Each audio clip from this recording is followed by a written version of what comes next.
बाजार में पसरा ये सन्नाटा, इधर उधर बिखरे ये ईंट के टुकड़े और ये आग की कालिक से सने टूटे फूटे वाहन, ये सब तस्दीक कर रहे हैं यहाँ हुए खौफनाक बवाल की। वो बवाल जो हरदोई के पाली इलाके में हुआ, वो बवाल जिसके बाद कई सवाल हैं और सबसे बड़ा सवाल इस बवाल के पीछे की वजह को लेकर।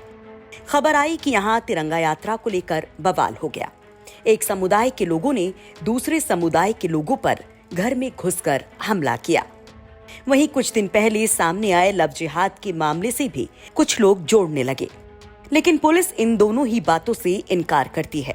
ऐसे में ग्राउंड जीरो पहुंचे हमारे संवाददाता पूरे घटनाक्रम को समझने और उसके बाद के हालात को जानने के लिए। तो सबसे पहले हमारे सहयोगी उस घर पर पहुंचे जहां ये सब कुछ हुआ था, नन्हे लाल के घर पर। छत पर मौजूद हैं जहां पर सबसे ज्यादा पथराव किया गया। पहले ये पत्थर देखिए, ये छत का पहली मंजिल का है। ये पाली थाना क्षेत्र का इमाम चौक का मोहल्ला है ये, जहां पर ये परिवार रहता है।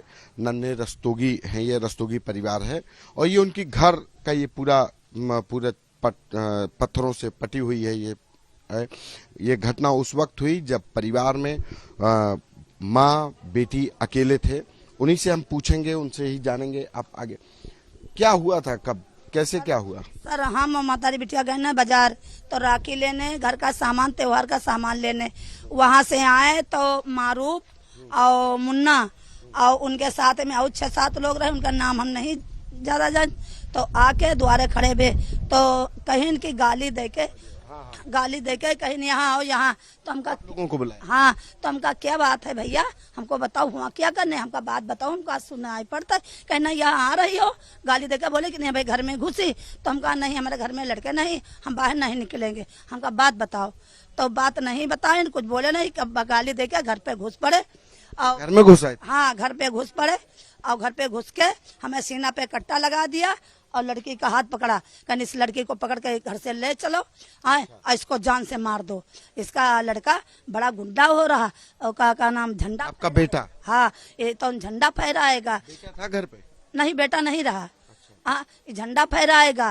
और हिंदू झगड़ा किस बात को लेकर के हुआ? यही झंडा के पीछे। वहीं नन्हेलाल बताते हैं कि तिरंगा यात्रा के दौरान उन लोगों ने कुछ भी नहीं कहा, लेकिन जब वो यात्रा से घर लौटने लगे तो अकेले में उन्हें धमकाया गया और बाद में घर पर हमला कर दिया गया। कल तिरंगा यात्रा की थी, हम गए हुए थे, वही वापस आए, वापस करीब वही 1-1:30 बजा था। वापस आए ये लोग, पूर्व चेयरमैन रिजवान खां, सनाब सत्तार खां, ये इस्माइल और मारूफ और रहमत अली मोनू, सनाब असमद अली, इन लोगों ने मुझे धमकी दी है बाजार में। धमकी दी कहीं बहुत बड़े देशभक्त बनते हो, बहुत बड़े हिंदू बनते हो, बहुत बड़े यात्रा निकालोगे ना हम लोगों के त्योहार में, हम लोगों का त्योहार तिरंगा निकालोगे, तुम्हें जान से मार देंगे। वहां पर से तो हम बच के निकल गए। ये तिरंगा यात्रा कब निकाली थी तुम? कल वही 9 बजे निकली थी, पंथवाली मंदिर से। अच्छा, वही निकली थी। और वहाँ पे विवाद हुआ था तिरंगा यात्रा? वहाँ पे कोई विवाद नहीं हुआ, हम अकेले वापस आ रहे थे, तिरंगा यात्रा समापन हो गई थी मंदिर पे। तिरंगा यात्रा के बाद इन लोगों ने? जी, हम ये ड्रेस पहने थे, मेरी गाड़ी में झंडा हुआ लगा था तिरंगा। उस बीच हमें रोक लिया था, वहाँ पे हमें धमकी दी। वहाँ पे ढेर लोग, काफी लोग थे, इसलिए धमकी दी खाली, तो मंचा मुझे दिखाया। वहाँ से तो हम निकल गए, दुकान पर चले गए। हमने चलो हम जाके एप्लीकेशन दे, और फिर वापस आए। वही उतने लोग, कुछ बढ़ के लोग, कम से कम उतने 4-5 लोग थे। फिर जब हमारे घर पे घुसे आके, हमारे लिए कम से 20-25 लोग थे। रिजवान चेयरमैन थे, रहमत अली मोनू थे और मारूफ थे। इन लोगों ने धमकी दी, इन्हें मेरे फेर किया कि इनका मिस हो गया। फिर इन्हें लगा दिया मुंह पे जले। मेरे घर से मेरी मम्मी भी चिल्लाने लगी। ये लोग, काफी लोग आके वो लोग भाग गए। अच्छा। हाँ, ये कहा जा रहा है कि यहाँ पे कुछ दिन पहले एक लड़की और एक लड़के का विवाद हुआ, तो कोई दूसरे लव जिहाद का मामला था। वो जो आरोपी लड़के थे इसी मोहल्ले के थे, क्या इससे कुछ रिलेशन? इससे उसका कोई कांटेक्ट नहीं, इससे उसका कोई कांटेक्ट नहीं, इससे उससे कोई कांटेक्ट नहीं। वो बिल्कुल अलग था, उससे कोई मतलब ही नहीं। दरअसल बताया जा रहा है कि बुधवार को कस्बे में तिरंगा यात्रा निकाली गई थी।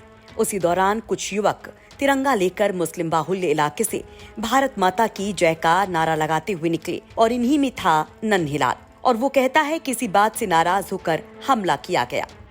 वहीं पूर्व चेयरमैन रिजवान खान पर आरोप लगा कि उन्होंने ही वहां मुस्लिम समुदाय के तमाम लोगों को इकट्ठा किया और पत्थरबाजी की, गुम्मेबाजी करवाई।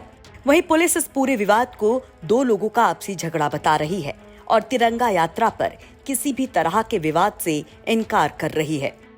तो जैसा कि आपने देखा होगा, ये पथराव या जो घटना है ये गली के अंदर है, मोहल्ले के अंदर। इसका तिरंगा यात्रा से कोई संबंध नहीं है और दोनों युवकों का आपस का कोई विवाद है। कहीं बात आई है मोटरसाइकिल टकराने की या इस तरह की कोई विवाद सामने आया है। तिरंगा यात्रा से कोई मतलब नहीं है। सर, एक दूसरी बात आ रही है कि वहां पे कुछ दिन पहले पाली कस्बे में ही एक लव जिहाद का मामला आया था और जो आरोपी था लव जिहाद के मामले में, उसकी गिरफ्तारी में इस नन्हे नामक युवक का जो वादी मुकदमा भी है इस फसाद के FIR में, इसकी भूमिका थी। क्या ये लव जिहाद का मामला भी कहीं ना कहीं ये फसाद की एक वजह बना? जो आरोपी है वहीं का रहने वाला है, जो लव जिहाद वाला प्रकरण आप कह रहे हैं। लेकिन इस विवाद में उस बात का अभी तक कोई मतलब मिलना समझ नहीं है, मतलब बात सामने नहीं आई है।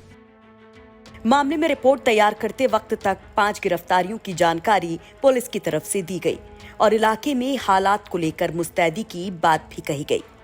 देखिए, जो अभियुक्त असलहे लहरा रहा था मैं असलहे गिरफ्तार किया जा चुका है। इसके अतिरिक्त 4 अन्य नामजद अभियुक्त गिरफ्तार किए गए हैं।